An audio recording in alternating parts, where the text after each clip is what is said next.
My life took a big turnover because of dopamine detox. So, what is dopamine detox? Basically, I'm gonna say what is dopamine. Dopamine is kind of the chemical that releases in your brain when you've reached like peak emotions. Maybe you're happy, then like your cravings kicked in, and then you want something so bad right now. So you get the dopamine in your brain. So dopamine detox is basically you wanna you wanna like increase the baseline. Like let's say you really want a donut right now, right? So maybe you want a donut, so it will increase the cravings. Your cravings start. It will increase your dopamine level, and then once you actually buy the donut, once you eat the donut, your dopamine hit increases again. But after you eat it, you swallow it, it drops down. It drops down lower than the baseline.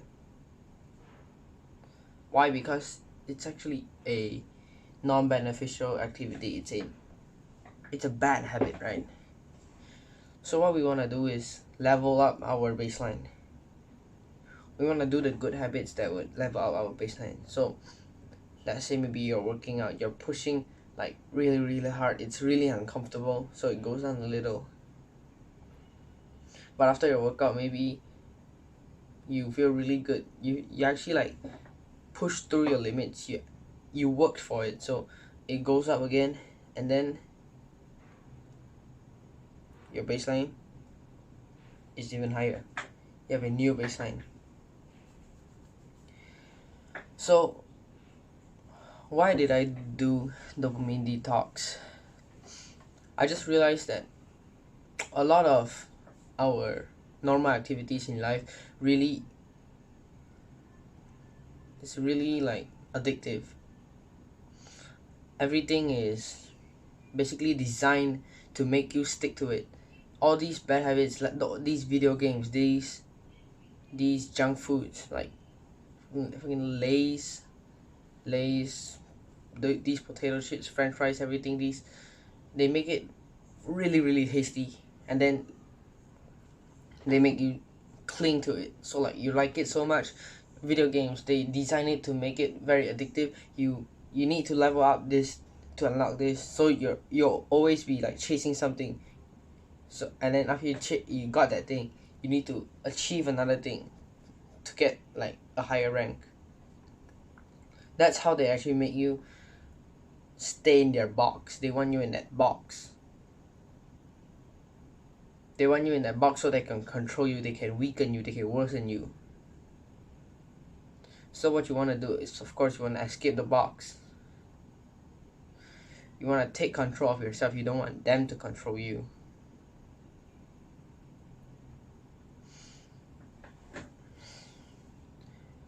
We want a higher baseline on our dopamine.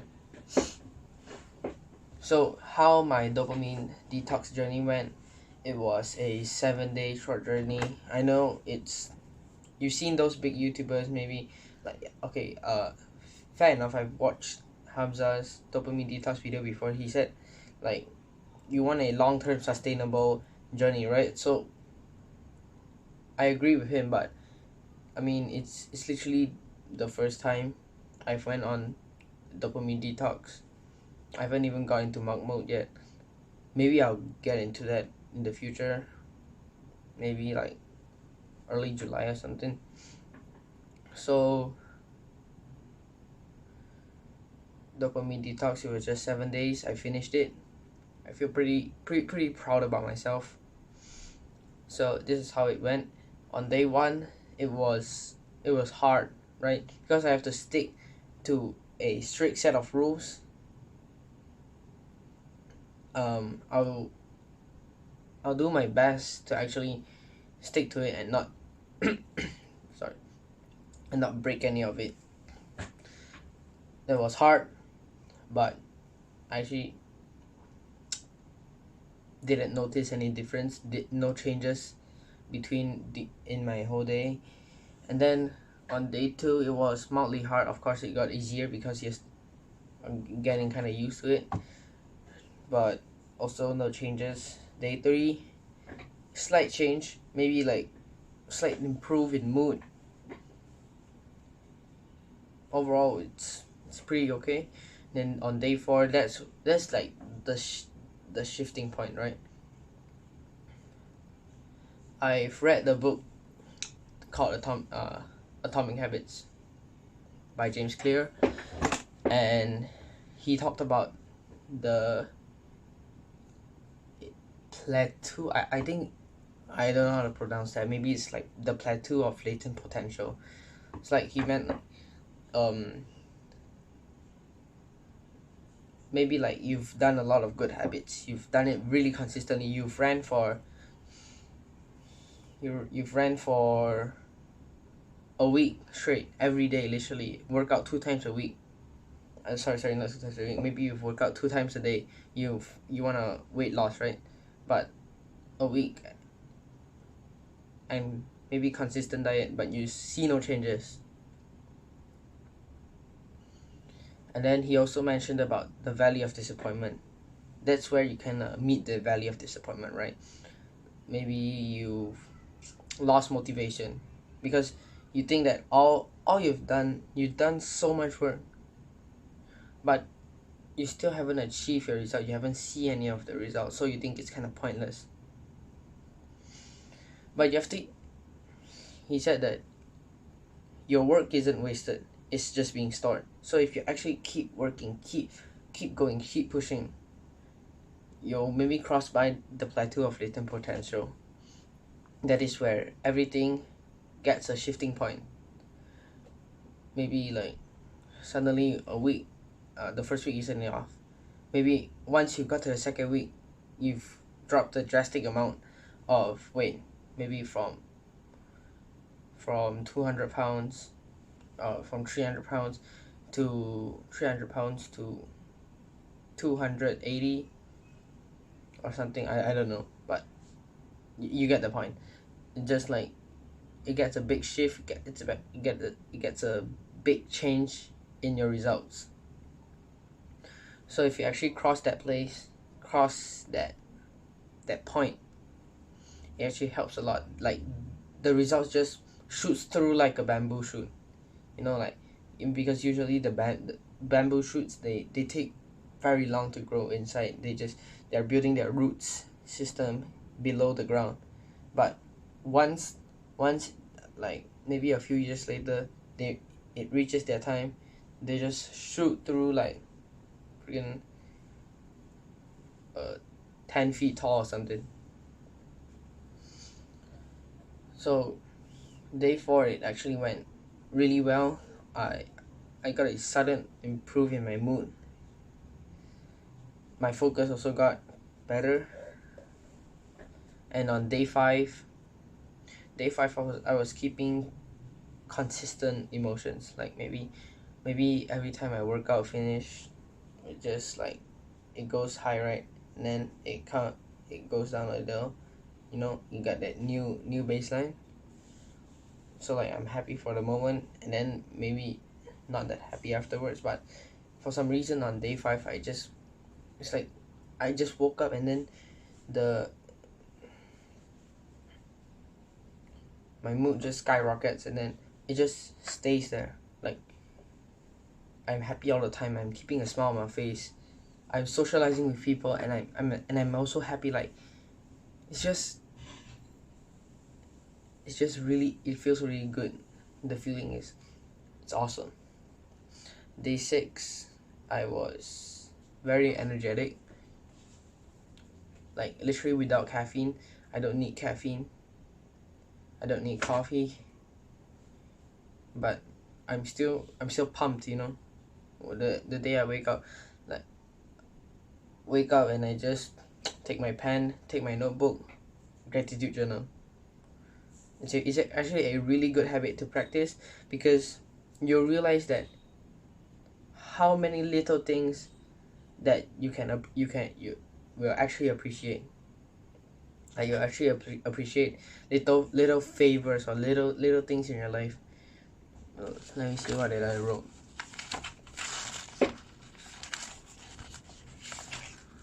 Yeah, I wrote I'm grateful for my watch because I can use it to see the time throughout the day whenever I need it. So it's just these little things. It makes you appreciate. It makes you like notice these small things that is actually really good, and you just enjoy it. Maybe reading a book, you also enjoy that process because a lot of people need like hyper stimulating content. They need fucking TikTok, YouTube Shorts, Instagram. They need to scroll through hours of that just to get that, that dopamine. They're not even happy inside. Like when you're scrolling through, maybe you see a funny video, you just like small laugh, and then keep scrolling. Their face is just like that. They they're they're bored, and so they watched it, right? They're bored, so they watch it. But watching it, but after watching it, it literally makes them even bored, and then they want to go back to watch it again. They just want the dopamine. They're not even happy when they see it and when they watch it. But over time, maybe when you try to do the good habits, reading a book, even reading a book, like it brings joy, you know. Like on day 6, day 7, I've actually felt a lot of. I felt motivation to read the book because there's nothing else to fill my time with. So like I'm not gonna scroll on social media. I'm not gonna play video games. I'm not gonna eat more junk food. So I'm gonna read my book, of course. And literally like during day 5, I finished reading this book, Cash Flow Quadrant by Robert T. Kiyosaki. It's actually a book I bought like really long ago, and then I've read it the first like few 10 pages, and then I just left it there sitting around because like that time I was severely addicted to YouTube Shorts because I know I deleted TikTok, but after deleting TikTok, I was like maybe scrolling through some self-improvement YouTubers, so I was watching their videos. But then there was YouTube Shorts. At first I thought YouTube Shorts was like nothing, but it's literally the same as TikTok. So I kept scrolling every day until like one day I literally scrolled like I think I scrolled 3 hours because I was home alone that day. I was just scrolling, and then after scrolling, I put down my phone. I went to the bathroom. I looked in the mirror. I actually saw my face, bored as hell, lame ass. My face looked like a dude who was addicted to drugs. YouTube Shorts is the drug. Social media is like a drug. So it's best, of course, if you avoid it. And on day 7, it was actually the elite feeling that I got because I knew that today was the last day. I'm not happy that it ended, but I'm happy that I accomplished the previous days, the work that I did. I felt really proud of myself during that day. I kept going. The journey was smooth, and I enjoyed it. So a lot of us should actually practice more delayed gratification instead of instant gratification. So what does delayed gratification does is that you resist the temptations. You're sacrificing the short term for the long term. you're resisting those instant pleasures, those instant satisfactions. Maybe that bite of Pringles. You want to skip the workout because you're too tired. You don't want to meditate today. All of those are instant gratifications. So if you practice more delayed gratifications, you actually do the hard work during the moment, and then after that you actually get the reward, and the reward is actually pretty amazing. Like, I actually did some research on meditation, and I figured out, I'm not figured out, I saw that it actually improves your mental health. Best of all, during the whole dopamine detox journey, it improved my physicality. It changed how I looked at myself, and most of all, it improved my mental health. Meditation literally lets you control your actions, control your doings. Maybe sometimes you find yourself going back to video games, you find yourself going back to eating junk foods. Meditation lets you realize that, lets you know, like, these are literally harmful. They're harmful to your health. These things are literally created like the past 100 years or something. Why would you trust something that is newly created? Just stick with something like some foods that actually are created in the past million years, the past 10,000 years, past 100,000 years. Just stick with those foods. It's more healthy, it's more organic, and it's not processed, not chemically like processed or something. So make sure you practice meditation and practice your delayed gratification if you actually want to have a better life, if you want to have control over your life. So how do you do dopamine detox? Okay, so you would want non-negotiables, which is like rules that you must do, of course. So number one, that is to work out. You have to stick to your workout plan. Just write it down on a book, on a paper, on your phone. That's also okay. Just plan your workout routine out and then follow it. Second of all, 10 minutes meditation. And third, read 10 pages a day. You can always read more. You don't have to read 10 pages, but 10 pages is the minimum. So I'll show you how actually it's not mine, but my friend did this like table chart of like ticks and crosses. So I learned from him. I decided to copy, like replicate his down. It goes something like this.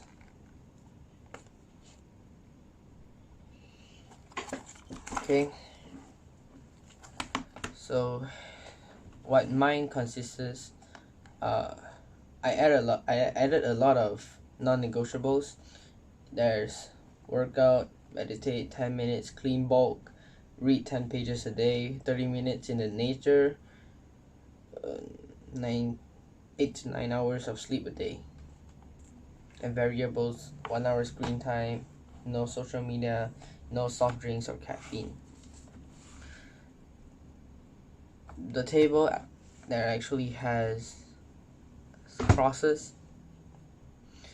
There are the crosses are like, maybe I didn't achieve it or I failed to do so, but what I know is that I did my best to follow this, and I'm proud of it. So if you are on dopamine detox, of course you want to have a direction of where you're heading to, what you want to achieve. what you will achieve. So like dopamine detox, you need some goals written down on a notebook. Best a notebook, like, because I wouldn't choose to write it down on the phone. On the notebook, it's like it's like you have to achieve these. You write it down as a promise, and then maybe like you write it on the phone, and then maybe you accidentally deleted it or something. It's not that sustainable, but either way it works. So I wrote 3 goals that I will achieve by December 2023. I learned some of them from Hamza. I mean, like, he told me to like write about 8 goals, but I wrote 5 goals here, 5 goals that I will achieve, and then he said circle out 3 goals that you think would be good impact, a positive vibe to your life, and cross out the other ones that you didn't circle. So my first one was to achieve a good physique. That is my primary goal. I've always been into fitness for a long time. And then next one is earn $50 and get 50 subs on YouTube.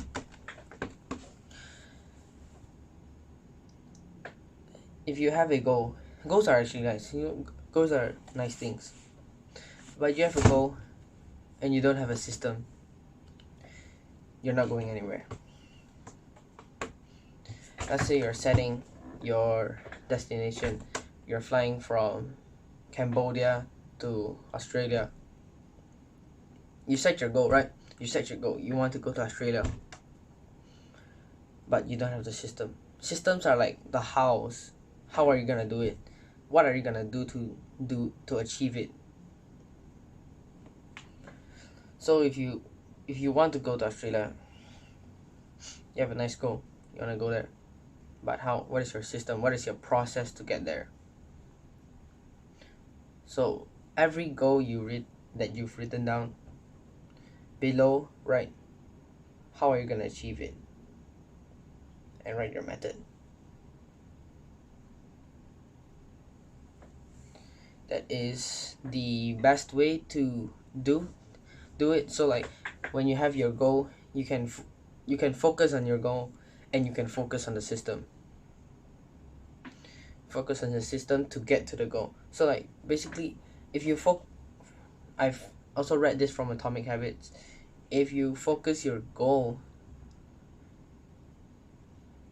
you're focusing on what you want to achieve. You're focusing on the results. But if you focus on your system, you're focusing on what you're gonna do. Who are you gonna be after you achieve it?